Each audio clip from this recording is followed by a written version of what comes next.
Kalunos-lunos ang nangyari sa mga Pakistani. Sa unang araw pa lamang mahigit 1,000 katao na agad ang nasawi. Ayon sa mga eksperto, ang lupa at sa kabundukan ng Pakistan ang isa sa pinakamalambot sa buong mundo.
Ito na siguro ang isa sa pinakanakakalumong balita na ihahatid ko sa inyo, no? Nagdeklara na ang bansang Pakistan ng national emergency. Ang ibig sabihin nito, hindi na nila kayang solusyonan ang sitwasyon at kinakailangan na nila ng tulong mula sa mga karatig bansa.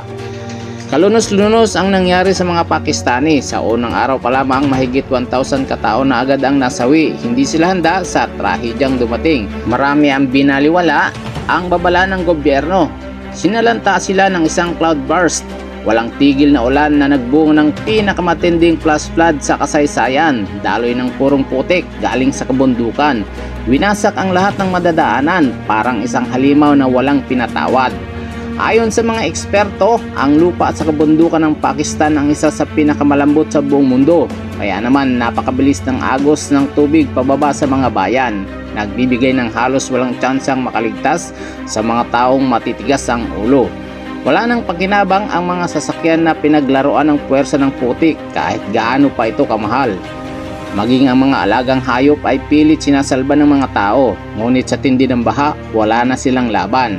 Sabi ng mga scientist, kung magpapatuloy ang ganitong kalagayan, posible umanong mabura sa global map ang Pakistan sa loob ng 20 years. Bunga ng climate change, walang tigil na ulan at malambot na lupa. Ipagdasal natin sila, i-share ang video na ito para marami pa ang ma-aware. Kung nagustuhan nyo ang content natin ngayon, mag-iwan lamang ng komento sa baba ng video ito. At para manatiling updated sa atin pang susunod na mga upload, siguraduhin mag-subscribe. I-like na rin ang ating mga videos bilang suporta.